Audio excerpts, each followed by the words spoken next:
Catus Maximus here. Just been wanting to do a video on the subject, the difference between North American or American movies or Blu-rays versus international ones. The ones with the traffic sign symbols tend to be specifically European ones, but there is variation. I guess the biggest thing to really be aware of is that there's this thing called region coding. I don't know if it shows it on the back there, but what we have is these things. These little, on Blu-rays it's hexagons, on DVDs it's little squares. On 4K discs there is no such thing as region coding. It's controversial. What it really says is, I've sold this movie, I want to make this movie only for Americans, and all Blu-ray players and DVD players have special region compatibility. I mean, it is controversial. It's like, limits access, issues with different pricing in different regions. But what it means is that if you're an American, you have Blu-rays, and then say you move to the UK, and you get a UK Blu-ray player, that it's very possible, or many discs will not play. Really common with DVDs. It seems around a third to half of Blu-rays are what is known as region locked.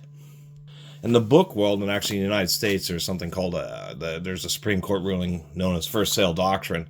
But there was somebody who would buy college textbooks in Asia, which were cheaper than the ones sold in the United States. Actually have family members buy up textbooks in Asia, ship them to the United States, and then he would resell them for cheaper than what they were current textbooks. And textbooks change every year. It's a big racket when it comes to part of the cost of higher education, is every year having to get a new book, which has like 3 pages that are different. Anyway, the publishers, sued them, saying that we don't like it when you buy our cheaper books that are more competitive in Asian markets and reselling them where you're making a profit in the United States and undercutting our own business on our own books. And his argument was, hey, I bought them legitimately in the countries that they were sold for their retail prices and their physical product, and I owned it, and it's my prerogative to have them shipped to the United States and sell them on eBay, and the Supreme Court actually agreed with them. Similar thing with region coding, except for it's digital media, so unlike a book where it's just a book with text in it, they can implement digital controls. And then once again, it's really controversial.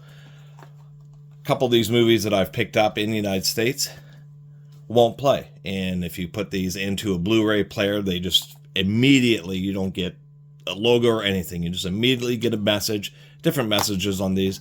This is a European one, I think, for Norway, Finland, and Sweden.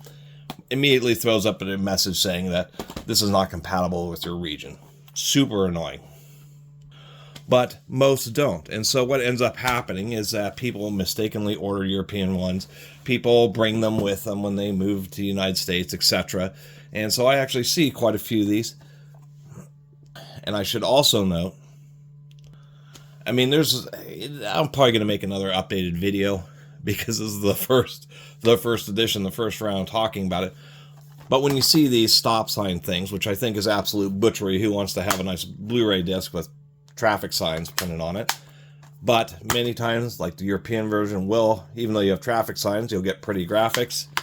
Or North America, you'll just get a cheaper mono, and that just depends on the movie and how the studio feels about it. But it is not just graphics, because when both of these Blu-rays actually have separate physical menus, and it seems to be modernizing where the Euro versions don't actually have printed text. They try to be universal language by just having a series of icons, which is a little bit confusing. But it's just on a per movie basis, as far as whether the menus are icon based. But once again, there's many movies that I have picked up. And I should note, the region locking, like these movies that won't play on a North American player, it seems to be universal in 20th Century Fox. This may only be with older movies, because now Disney owns Fox. And Disney does not region lock their videos. Like this copy of Fantasia clearly is a Region B. Region B printed right on the disc. plays on my new North American player just fine. And as far as I know, Disney does not do that. There are other international versions that aren't just European. The European is a traffic signs, but we have ones like this copy of Chopper. Once again, this is clearly a Region B, but it's an Australian one. Plays just fine on my player. This one, which also, I'm not sure what country, or if this is just an older Blu-ray, maybe from the, late 2000s. Once again, a Region B. And this one plays just fine. And more examples, like actually I have the international copy of Red Cliff too. But this, clearly Region B, right on the discs, no problem playing. So these are unlocked. So what these are is these are sold in the second region, which is going to be the, I believe, European and Australian. I'm not exactly sure, but there's like an European, an American, an Asian, and European, basically 3 big zones. And so that's what this was initially intended for, but they did not lock it, since it is up to when they master the Blu-ray to say, hey, we're going to have a region coding on it and we're going to lock it, or we're just going to leave it unlocked. So after running into, of course, a couple ones that did not work, I was like really afraid of ever picking up any more Euro version or international version Blu-rays that have shown up in my hunts here in the United States. But I've also run into enough of them where I just try to be aware. If it's a Universal or Fox title, that I'm going to avoid it. But most other titles, I'll take the risk and buy it if I don't have the movie. And most times, it's been absolutely fine. I'm able to get a copy of a movie that I didn't otherwise have for super cheap. And it just has a little bit different graphics on it. And I do love the country that I'm in, and I don't mean to be USA type of thing. But when it really comes to movies, I mean, that's one of the things the United States does, among many, besides military hardware, is we do make motion pictures in this country. Quite a few of them, as a matter of fact. And looking it up, as far as just raw numbers of motion pictures that are made and recorded and distributed, more than half are made in the United States. And apparently, 90% of all motion picture revenue is made by US-based studios. So it seems that those copies of movies are the ones that, at least for the, inserts and stuff, are the most quote-unquote natural version. And there are other things. I actually have the American version. I don't know where it went, but we have Fatal Attraction. This is the German version, and it actually has an English soundtrack. This is the Spanish, or I should say Spain, not Mexico version. And what's kind of interesting about these is this has, a kind of a year-over style, maybe an earlier one of the age warning. But on the one that was sold in Spain, it doesn't. I mean, both of these are specifically ABC. But another thing I found interesting was, just completely different graphics depending on the country. And if I had found my American version, it would have been very different too, which always seems just a little bit strange.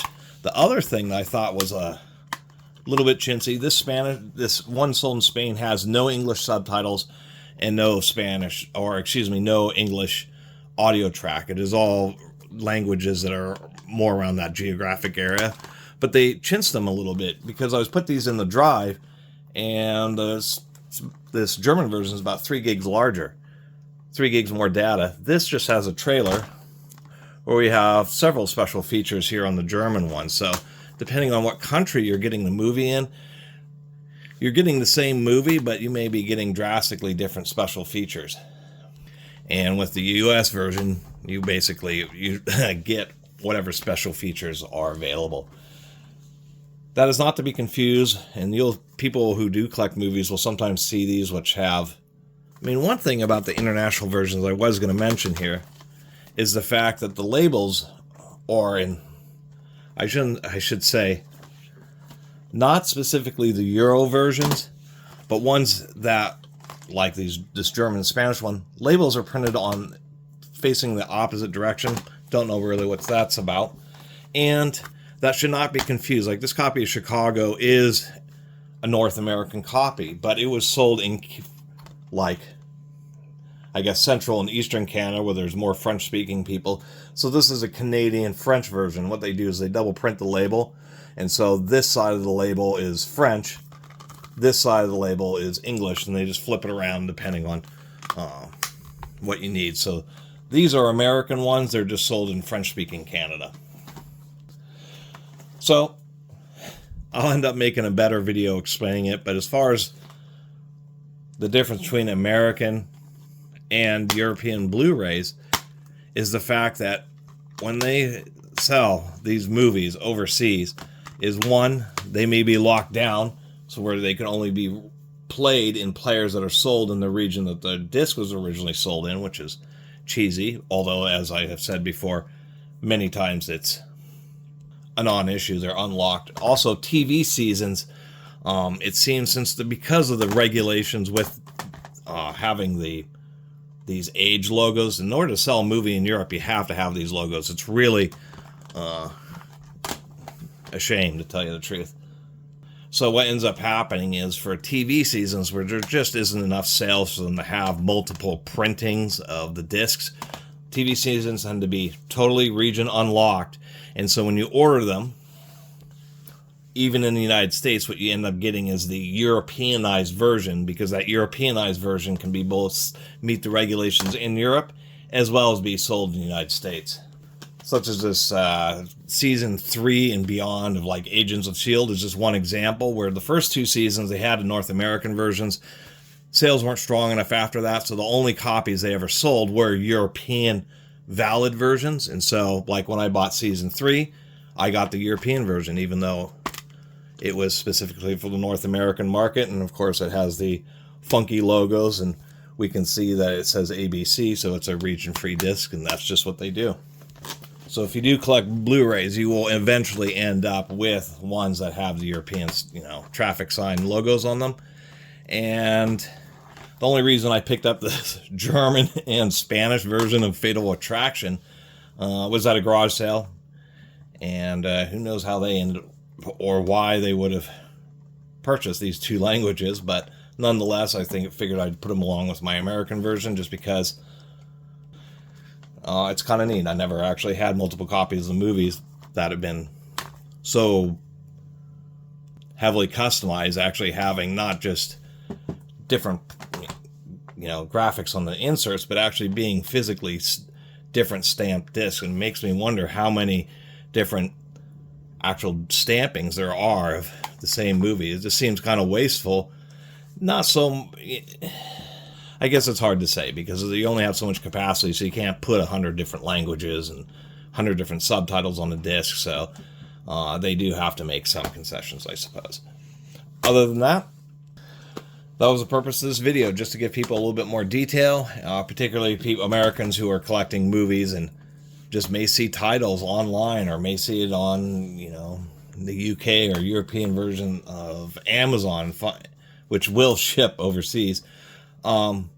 As many times you can find used titles for just a really great price, really cheap, and so it's very tempting, and you just have to be aware. Watch out for things like Fox and Universal titles, because they will be region locked, and you'll be real disappointed when your Blu-ray player just simply displays a message. And the message is actually stored on the disc, not in the Blu-ray machine, so the message will look different depending on the studio, but it's all the same. As soon as you shut that drawer and loads the disc, it just immediately says, this disc is not approved for your region. Boom, done. You're not playing it. But for Disney titles and many others, you shouldn't have to worry about it. And I should mention that, of course, Being Flynn is actually a Universal title, but this is 2012, this is 2006, and it may also depend on the other, because a movie isn't, actually, that's a Fox. This is a Universal. Universal would be the studio that helps actually film it, provide facilities, and distribute it, but there's many other production companies that put in money and time to get a film made, and any one of those can, say that they want to have them region locked. So And the other thing about the last part about this video is I've not found a website that and maybe I haven't looked on the right spot on like bluray.com, but it seems kind of difficult to find what a comprehensive database of which, you know, non-North American or region B and or C Blu-rays are actually not region locked, and then that you're free just to buy any old copy made for just about any old country. But once again, you do have to be careful. You still want to get ones that are English language, because if you go pretty far off the beaten path, like get a copy of the movie made for Spain, which may be really cheap, it won't actually have any English tracks or subtitles on it, and it'll be basically unwatchable for you. Anyway, kind of a rambling video. I'll end up making an updated one like a year or so, which will be more cohesive. Anyway, thanks for watching.